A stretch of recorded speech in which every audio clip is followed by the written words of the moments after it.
Welcome back to the Black and Gold Report. I'm joined now by UNCP track and field head coach Dr. Peter Ormsby. Coach, thanks for stopping by. Thanks for having me on today. We're 2 meets into the indoor portion of the track and field schedule. Give us a recap of what's happened so far.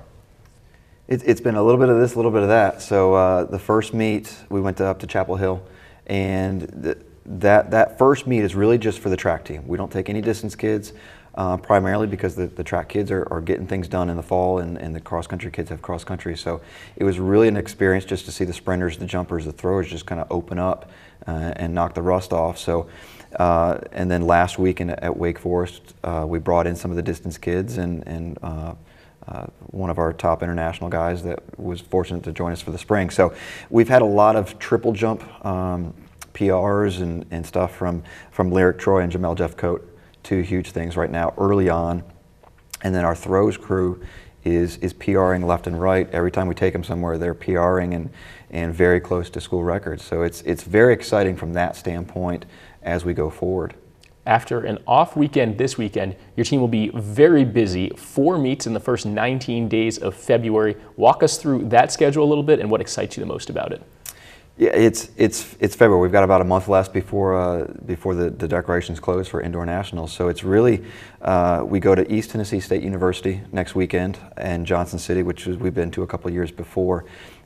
They've gone to a 3-day format to account for the multis. So that's where Miss Cube will make her indoor debut this year, and then we follow up with the JDL Team Challenge the following Thursday, which is it's kind of cool because it's a team scored challenge, like a dual meet, but there'll be obviously 5 or 6 D2 teams there. So great opportunity for a lot of our kids to kind of get out midweek to kind of get things going.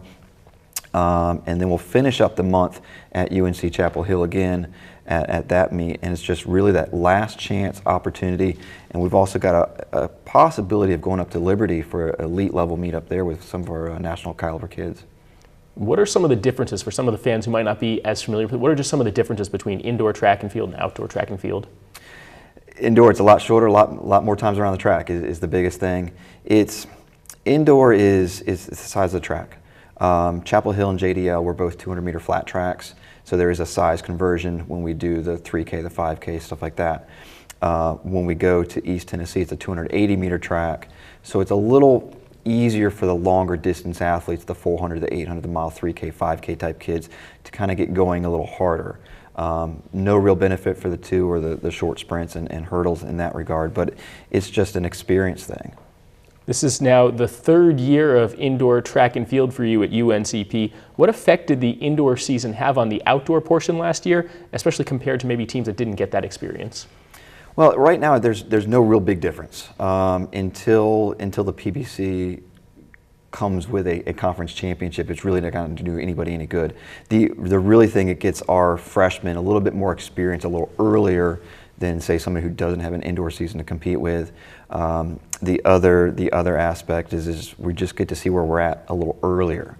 It's always nice to train, have an extra 6 to 8 weeks of training, but it's also nice to be able to mix in some races with that training to really see and dial in some stuff before we do get to outdoor in March. Speaking of stacking up against the competition, is it hard to get a read on your team when so many of the opponents at these meets are Division I caliber? No.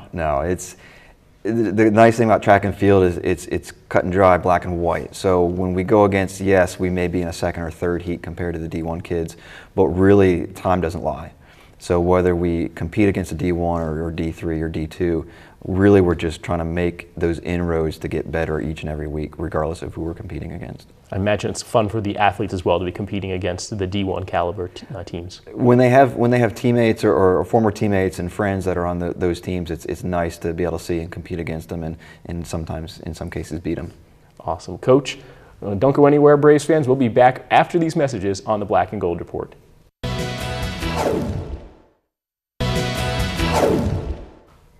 Welcome back to the Black and Gold Report presented by Pepsi. I'm Cameron Songer, joined once again by UNCP track and field coach Dr. Peter Ormsby. Coach, your team has a returning All-American long jumper in Corey Jones. How has he looked so far, and what's he improved upon in the offseason?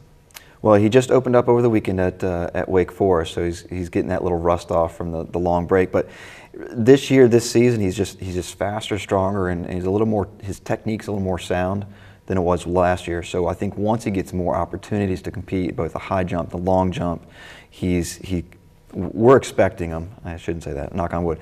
We feel he's an All-American candidate indoors, not only outdoors. So good things are ahead on his horizon as well again this year. Other than Jones, what other student athletes will look to lead the Braves this year? It's kind of a mixed bag of everything. So we've got obviously Corey in the jumps. We've got Dylan Perry and Evan Gwynn in the throws that you're knocking on the school records and PRing every meet.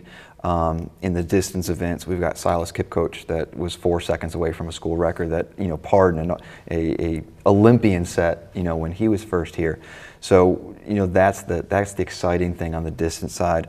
And then the women's sprints and jumps, we've got Kaylin Francis, a freshman, who's having a good indoor season.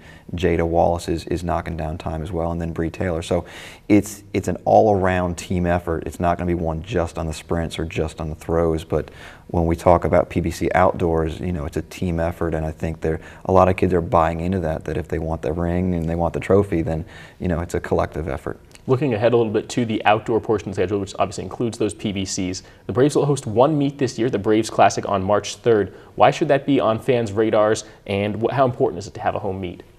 I think why shouldn't it be on the radar? It's the one time of the year that the school community can come out and see what we know about. When we're traveling an hour and a half, 2 hours, 3 hours, 5 hours for meets, all they see is the race report. So it's really just getting out there and interacting with the team, and sometimes it's the only time the parents and family can come see them. So it's an exciting thing, and it gives some of the alumni a chance to see the younger group coming up. You had a change to your staff, at least in name, in the offseason, as Patrick Heckroth promoted to associate head coach. Talk about him as well as your whole coaching staff. Yeah, we decided that it was time for just that elevation. He brings a lot more than just the coaching side. So from an administrative and meet management and recruiting, it made sense all around just to associate head coach, because then it gives me a little more flexibility with what I need to do, and I'm not doing basically everything. So his title change, and then we added 2 new GAs this year with Hannah Metzinger and Brandon Bulla. So we've got our throws coach. We've got our basically an assistant jumps coach, and then we've got Johnny Perez on staff, as well as the volunteer women's sprints, and then Kendall Boykin. So it's a Braves family affair when we talk about the staff. But things are working out very well. They know the system. A lot of the athletes have worked with Heckroth or myself as an athlete. So it just made sense at that time, and just to have continued alumni in the program that enjoy and probably want to make a career out of it down the road. In the more immediate future, next up for the Braves is the Buccaneer Invitational at East Tennessee State. That's a 3-day event. What are you working on with your team in preparation for it, and what's the outlook for that big meet?